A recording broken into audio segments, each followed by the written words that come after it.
நமது மெய்ப்பரும் நமது மீட்பரும் நமது ஆண்டவருமாகிய இயேசு கிறிஸ்துவில் பிரியமான உறவுகளே, நாள்தோறும் வத்திக்கான் வானொலி நிகழ்ச்சிகளை அருள் ஒளி இணையதளம் வழியாக உங்களுக்கு நாங்கள் ஒளிபரப்புகின்றோம். உங்களுக்காக தொகுத்து வழங்குபவர் உங்கள் அன்பு சகோதரன் பேசாலை தாஸ்.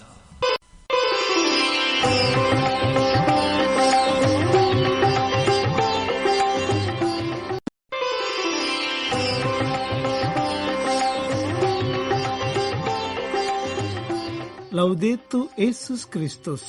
இயேசு கிறிஸ்துவுக்கு புகழ். தமிழ் கூறும் நல்லுலகில் வாழும் அனைத்து அன்புள்ளங்களுக்கும் வத்திக்கான் வானொலியின் வணக்கம். இறைவன் உங்கள் உள்ளத்தையும் இல்லத்தையும் தன் அன்பாலும் அருளாலும் அமைதியாலும் இன்றும் என்றும் நிரப்புவாராக.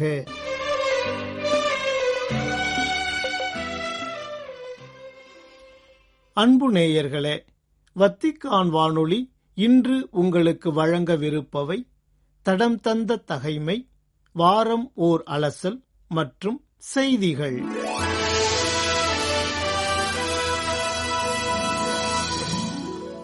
டிசம்பர் 29. புனித தாமஸ் பெக்கெட்.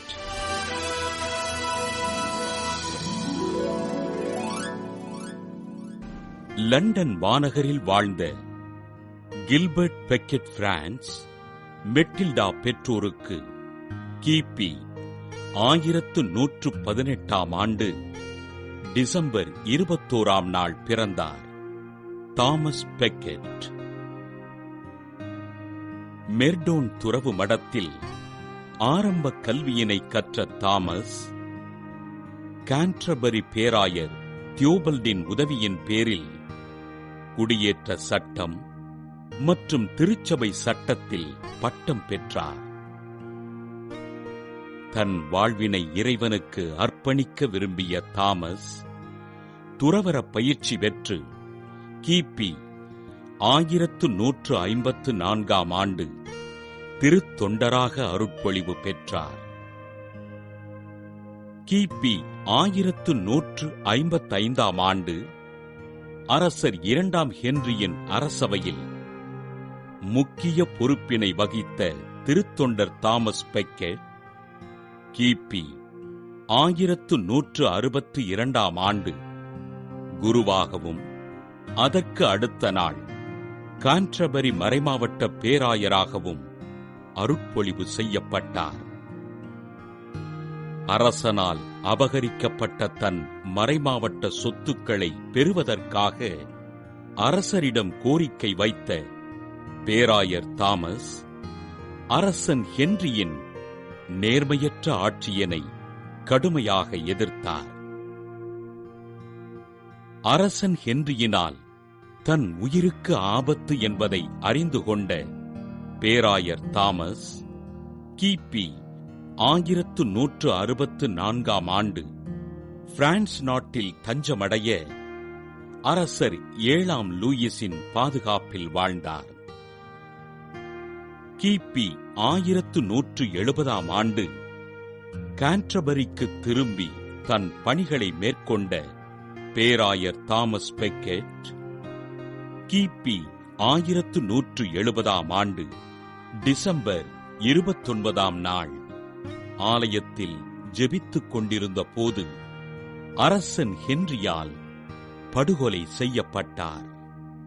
திருச்சபையின் சொத்துக்களை கட்டி காத்து மக்களுக்கு இறைபணிகளைச் செய்த பேராயர் தாமஸ் பெக்கெட்டினை திருத்தந்தை 3ஆம் அலெக்சாண்டர் கிபி 1173 பிப்ரவரி 21 புனிதராக உயர்த்தி அருட்தந்தையர்களின் பாதுகாவலராக அறிவித்தார். புனித தாமஸ் பெக்கெட் திருவிழாவினை கொண்டாடுகின்ற நாம், நம் மறை மாவட்டத்திலுள்ள அனைத்து அருட்தந்தையர்களுக்காகவும் அவர்களின் பணிகளுக்காகவும் ஆண்டவரிடம் உருக்கமோடு ஜெபிப்போம்.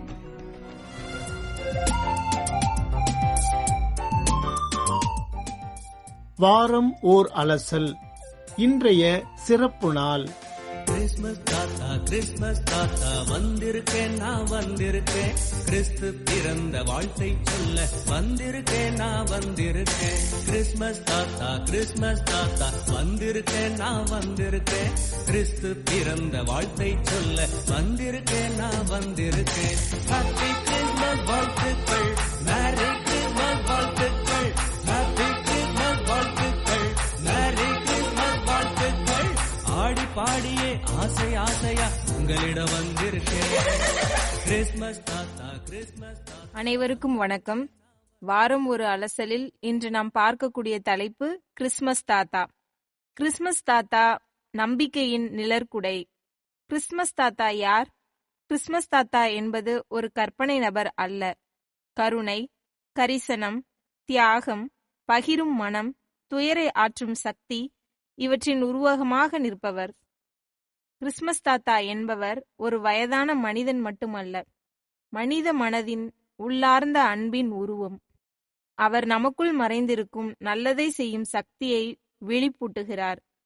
கிறிஸ்மஸ் தாத்தா என்பது ஒரு கதை அல்ல, உலகம் முழுவதும் நல்ல மனதுள்ள மனிதர்களின் சங்கிலி. தியாகம் செய்கிற ஒவ்வொருவரும் ஒரு கணம் கிறிஸ்மஸ் தாத்தா ஆகிறார்கள். வரலாற்று புனிதர் செயின்ட் நிக்கோலஸ்.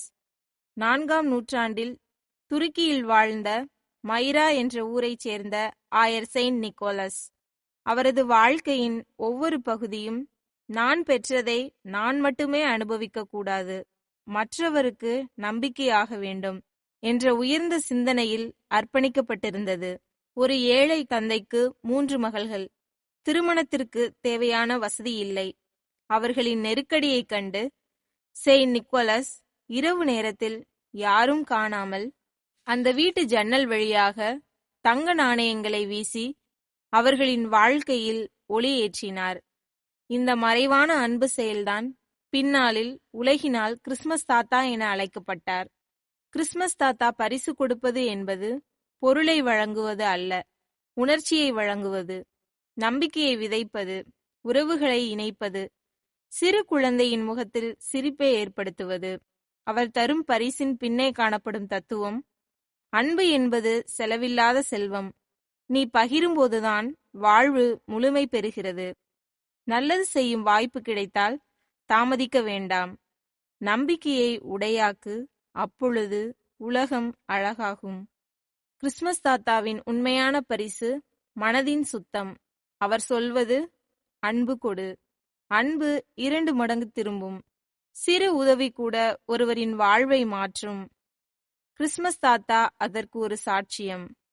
கிறிஸ்மஸ் தாத்தா நம்பிக்கை தருவது பொருளால் அல்ல, உணர்வால். 4ஆம் நூற்றாண்டு செயின்ட் நிக்கோலஸ் வாழ்ந்த காலம். 11ஆம் நூற்றாண்டு ஐரோப்பாவில் செயின்ட் நிக்கோலஸ் டே என்ற திருநாள் கொண்டாடப்பட்டது. 16ஆம் நூற்றாண்டு கிறிஸ்மஸ் நாளன்று பரிசுகள் வழங்க ஒரு நாளாக கருதப்பட்டது. 19ஆம் நூற்றாண்டு அமெரிக்காவில் கவிதைகள், கலைப்படங்கள், கதைகள் மூலம் கிறிஸ்மஸ் தாத்தாவின் இன்றைய வடிவம் உருவானது. 20ஆம் நூற்றாண்டு கொக்கோ கோலாவின் புகழ்பெற்ற விளம்பரங்களில் இன்றைய கிறிஸ்மஸ் தாத்தாவின் சிவப்பு உடை, புன்னகை, வயிறு, வெள்ளை தாடி உலகின் நினைவில் நிலைத்துவிட்டது. இந்த மரபின் வேர்கள் எங்கிருந்து பிறந்தது? துருக்கி, செயின்ட் நிக்கோலஸின் பிறந்த நிலம். ஐரோப்பா, குழந்தைகளின் பாதுகாவலர் என போற்றப்பட்ட நிலம். வடதுருவம், கற்பனை உலகின் அடையாளம். உலகம், கிறிஸ்மஸ் தாத்தா வாழும் வீடு. மனித இதயம் அவர் குடியேறிய நிரந்தர தலம். கிறிஸ்மஸ் தாத்தா இன்று எங்கு வாழ்கிறார்? கிறிஸ்மஸ் தாத்தாவின் உண்மையான வேர்கள் மனிதனின் நல்லுணர்வு. நல்லது செய்யும்போது கிறிஸ்மஸ் தாத்தா அங்கே இருப்பார். கருணையின் துடிப்பில் கிறிஸ்மஸ் தாத்தா உயிரோடு இருக்கிறார். கிறிஸ்மஸ் தாத்தா இன்று எங்கு வாழ்கிறார்? ஒவ்வொரு நன்மை செய்ய தீர்மானிக்கும் மனிதனின் உள்ளத்திலே. இன்றைய உலகில் வன்முறை அதிகரிக்கிறது, பேராசை உயர்கிறது, குடும்ப உறவுகள் தளர்கின்றன, மன அழுத்தம் குழந்தைகளையும் தாக்குகிறது, தனிமை அதிகரிக்கிறது. இத்தகைய சூழலில் கிறிஸ்மஸ் தாத்தா நமக்கு தரும் மூல செய்தி, எவ்வளவு இருள் சூழ்ந்தாலும் ஒரு சிறு ஒளி போதுமானது. அந்த ஒளி ஒரு நல்ல வார்த்தை, ஒரு அன்பான செயல், ஒரு கருணையின் தொடுதல், ஒருவரின் துயரை ஆற்றும் முயற்சி. இதனால் கிறிஸ்மஸ் தாத்தா ஒரு மரபல்ல, ஒரு தேவை. கிறிஸ்மஸ் தாத்தாவின் சிரிப்பு மன அழுத்தத்தை குணப்படுத்தும் மருந்து. அவர் நினைவூட்டுவது மற்றொருவரையும் மகிழ்வி. கிறிஸ்மஸ் தாத்தாவின் அன்பு வயதை கடந்து செல்கிறது. குழந்தைக்கும் பெரியவருக்கும் சமமான மகிழ்ச்சி. உலகில் குறைந்து வரும் மனித நேயத்தை மீண்டும் ஒளிர்விடச் செய்பவர் கிறிஸ்மஸ் தாத்தா. குழந்தை என்பது தூய்மை, சுத்தம், நம்பிக்கை, வெளிப்படையான அன்பு. கிறிஸ்மஸ் தாத்தாவை குழந்தைகள் நேசிக்க காரணம், குழந்தை மனதிற்கே கிறிஸ்மஸ் தாத்தா தகுதியானவர். ஏனெனில் அவர் அன்பால் பேசுகிறார், அவர் புன்னகை தருகிறார், அவர் எதையும் எதிர்பார்ப்பதில்லை, அவர் ஒவ்வொரு குழந்தையையும் சமமாக பார்க்கிறார். கிறிஸ்மஸ் தாத்தாவின் உண்மையான அன்பு பரிசு பொருள் அல்ல, வாழ்வை தாங்கும் கருணை. இயேசுவின் பிறப்பு ஏழைக்காக, துன்பத்துக்காக, இருளில் உறைந்தவர்களுக்காக, உடைந்தவர்களுக்காக. கிறிஸ்மஸ் தாத்தா அதே செய்தியை மகிழ்ச்சியாக எடுத்துரைக்கிறார். கொடுங்கள் என்ற கிறிஸ்துவின் போதனை கிறிஸ்மஸ் தாத்தா வழியாக பலர் கற்றுக்கொள்கிறார்கள். செய்யும் நன்மை வானில் சேமிக்கப்படும் செல்வம். இன்றைய குழந்தைகள் ஸ்கிரீனில் மூழ்கியிருக்கிறார்கள். மன அழுத்தம் அதிகம். ஒற்றை பெற்றோர் குடும்பங்கள் பல உள்ளன. உறவுகள் தளர்வு. இவர்கள் அனைவருக்கும் கிறிஸ்மஸ் தாத்தா ஒரு அன்பின் ஆறுதல், பாதுகாப்பின் உணர்வு. தாய் மடியில் உறங்கும் குழந்தைக்கான பரிசு. ஒரு குடிசையில் கடும் குளிரில் தாய் ஒரு குழந்தையை காப்பாற்றிக் கொண்டிருக்கிறாள். கிறிஸ்மஸ் தாத்தா அங்கு வருகை தந்து குளிர் போர்வை, சிறு உணவு, சில தேவைகளை வைத்துவிட்டு யாரும் காணாமல் சென்றார். உண்மையான கிறிஸ்மஸ் தாத்தாவின் அடையாளம் அன்பு செயல் செய்யும்போது புகழ் தேடாத மனம். ஒரு முதியவர் குடும்பம் இல்லை, மனதில் தனிமை நிரம்பி இருந்தது. அவர் கிறிஸ்மஸ் தாத்தாவுக்கு எழுதிய கடிதம்: எனக்கு எந்த பரிசும் வேண்டாம், யாராவது ஒரு நிமிடம் என்னிடம் பேசினால் போதும். இந்த கதையின் மூலம் கிறிஸ்மஸ் தாத்தா நமக்கு சொல்லுவது, சிலருக்கு பரிசு என்பது ஒரு பொருள் அல்ல, ஒரு மனிதன் கவனித்து தரும் ஒரு நிமிடம்.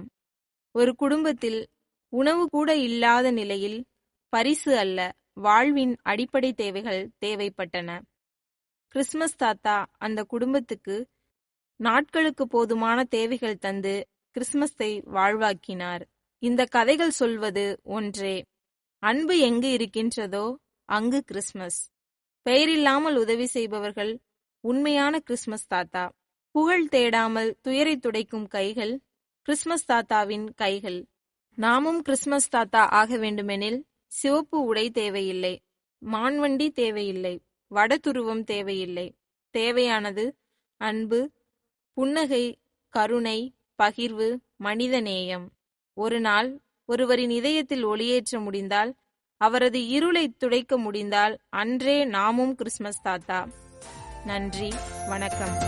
பரிசு பொருட்களை பையில நிரப்பி பாசமா தந்திடுவே, பலவித இனிப்பும் கையில எடுத்து மகிழ்ச்சியா கொடுத்திடுவே. பரிசு பொருட்களை பையில நிரப்பி பாசமா தந்திடுவே, பலவித இனிப்பும் கையில எடுத்து மகிழ்ச்சியா கொடுத்திடுவே.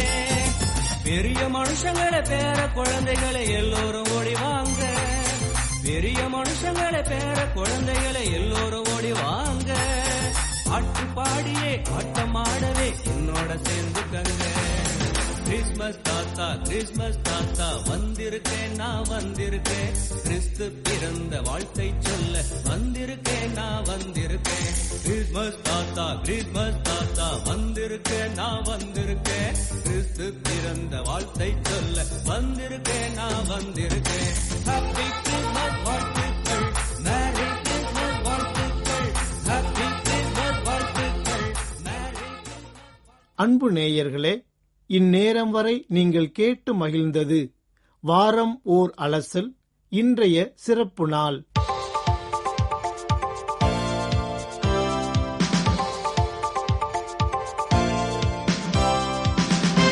செய்திகள்.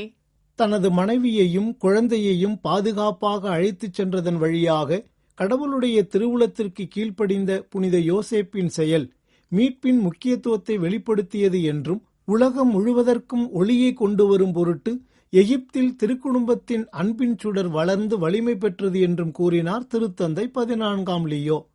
டிசம்பர் 28 ஞாயிறன்று வத்திக்கான் புனித பேதுரு பெருங்கோவில் வளாகத்தில் கூடியிருந்த பல்வேறு நாடுகளைச் சேர்ந்த ஆயிரக்கணக்கான திருப்பயணிகளுக்கு வழங்கிய நண்பகல் மூவேளை இறைவேண்டல் உரையில் இவ்வாறு மொழிந்தார் திருத்தந்தை.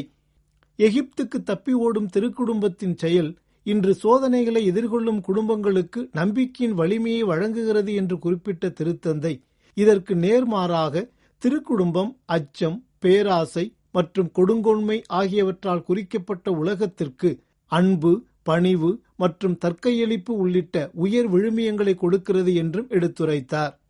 மரியாவையும் குழந்தை இயேசுவையும் பாதுகாப்பதில் புனித யோசேப்பின் கீழ்ப்படிதலை எடுத்துரைத்த திருத்தந்தை விசுவாசத்தில் வாழும் குடும்ப வாழ்க்கையின் மீட்பின் மதிப்பீட்டையும் வலியுறுத்தினார்.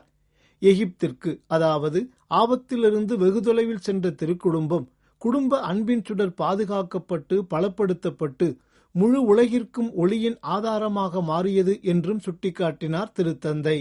கிறிஸ்தவ குடும்பங்கள் ஜெபம், அடிக்கடி அருளடையாளங்களில் பங்கேற்பது, உண்மையான உரையாடல், விசுவாசம் மற்றும் எளிமையான அன்றாட அன்பின் செயல்கள் வழியாக நற்செய்தியின்படி வாழ வேண்டும் என்று ஊக்குவித்த திருத்தந்தை, அத்தகைய குடும்பங்கள்தாம் சமூகத்திற்குள் அன்பின் பள்ளிகளாகவும் நம்பிக்கையின் அடையாளங்களாகவும் மாற முடியும் என்றும் மொழிந்தார். நகரங்கள் என்பது வெறும் கட்டிடங்களின் தொகுப்பல்ல, அவை மக்களின் உணர்வுபூர்வமான கதைகளால் கட்டமைக்கப்பட்டவை. எனவே குடிமக்களின் குரல்களுக்கு செவிசாய்க்குமாறும் மக்களாட்சியை வலுப்படுத்துமாறும் அழைப்பு விடுத்தார் திருத்தந்தை 14ஆம் லியோ. டிசம்பர் 29 திங்களன்று திருப்பீடத்தில் இத்தாலிய நகர தலைவர்களுக்கு வழங்கிய உரையில் இவ்வாறு கூறிய திருத்தந்தை, சமூக மற்றும் பொருளாதார நெருக்கடிகளுக்கு மத்தியில் எளிய மக்கள் மீது அக்கறை கொண்டு நேர்மையுடனும் பணிவுடனும் செயல்படுமாறு அவர்களை கேட்டுக்கொண்டார். மேலும் மக்கள் தொகை வீழ்ச்சி, வறுமை, குடும்ப போராட்டங்கள், முதியவர்கள் அனுபவிக்கும் தனிமை, சுற்றுச்சூழல் பாதிப்பு, சமூக மோதல்கள் மற்றும் சூதாட்ட பழக்கம் போன்ற இன்றைய சவால்கள் குறித்தும் கவலை தெரிவித்தார் திருத்தந்தை. தங்களது யூபிலி திருப்பயணத்திற்கான ஆயத்த பணிகளில் ஸ்பெயின் நாட்டு திருப்பயணிகள் காட்டிய அர்ப்பணிப்பிற்கு நன்றி தெரிவித்த திருத்தந்தை, அவர்களின் இறைவேண்டலும் தாராள மனப்பான்மையும் திரு அவையுடனான ஒன்றிப்பின் அடையாளங்கள் என்று பாராட்டி மகிழ்ந்தார். டிசம்பர் 29 திங்களன்று ஸ்பெயினின் அல்கலா டி ஹெனாராஸில் உள்ள வில்லோனாவின் புனித தாமஸ் பங்குத்தளத்திலிருந்து வந்திருந்த திருப்பயணிகளை திருப்பீடத்தில் சந்தித்த போது இவ்வாறு கூறினார் திருத்தந்தை. வில்லோனாவின் புனித தாமஸ் வாழ்வை முன்மாதிரியாக சுட்டிக்காட்டிய திருத்தந்தை, இறைவனுக்கு அவர் காட்டிய கீழ்ப்படிதலையும் கல்வித்துறையில் அவர் ஆற்றிய அர்ப்பணிப்பு மிக்க பணிகளையும், குறிப்பாக ஏழைகள் மீது அவர் கொண்டிருந்த மாறாத அன்பையும் எடுத்து காட்டியதுடன் அவரை இறைவனின் ஈகையாளர் என்றும் எடுத்து கூறினார். இறைவேண்டல், உழைப்பு மற்றும் பிறரன்பு பணி வழியாக புனித தாமஸின் முன்மாதிரியை பின்பற்றுமாறு அவர்களுக்கு அழைப்பு விடுத்த திருத்தந்தை, ஏழைகள் மீது காட்டும் அக்கறையே நம்பிக்கையின் வெளிப்படையான அடையாளம் என்பதையும் சுட்டிக்காட்டினார். யூபிலி கொண்டாட்டத்தின் கருப்பொருளான எதிர்நோக்கு என்பது கிறிஸ்துவின் சிலுவை மற்றும் உயிர்த்தெழுதல் வழியாக கடவுளின் உண்மையுள்ள அன்பின் மீதான நம்பிக்கையில் வேரூன்றி இருப்பது என்று கூறினார் கர்தினால் ஜேம்ஸ் மைக்கேல் ஹார்வி. டிசம்பர் 28 ஞாயிறன்று புனித பவுல் பெருங்கோவிலின் புனித கதவை மூடும் நிகழ்வில் இடம்பெற்ற சிறப்பு திருப்பலியின் மறையுரையில் இவ்வாறு கூறிய கர்தினால் ஹார்வி அவர்கள், இந்த யூபிலி விழா உலகளாவிய குழப்பங்களுக்கு மத்தியில் கிறிஸ்தவ நம்பிக்கையை மீண்டும் உறுதிப்படுத்துவதாக இருக்கிறது எனவும் தெரிவித்தார். கிறிஸ்தவ நம்பிக்கை இன்றைய போர்கள், நெருக்கடிகள், அநீதிகள் மற்றும் குழப்பங்களை புறக்கணிக்கவில்லை. மாறாக மேலோட்டமான நம்பிக்கையில் அல்லாமல் கடவுளின் உண்மையுள்ள அன்பின் மீதான நம்பிக்கையில் வேரூன்றியுள்ளது என்றும் உரைத்தார். இப்பெருங்கோவிலின் புனித கதவு வெறும் பொருளால் செய்யப்பட்ட ஒன்றல்ல, மாறாக தன்னிறைவையும் வெறுமையையும் விடுத்து கடவுளின் இரக்கத்திற்குள் நுழைவதற்கான ஓர் அடையாளமே இந்த புனித கதவு என விவரித்தார். நேயர்களே, இத்துடன் வத்திக்கான் வானொலியின் தமிழ் ஒலிபரப்பு நிறைவு பெறுகின்றது. உங்கள் செவிமடுத்தலுக்கு நன்றி. வணக்கம். வணக்கம்.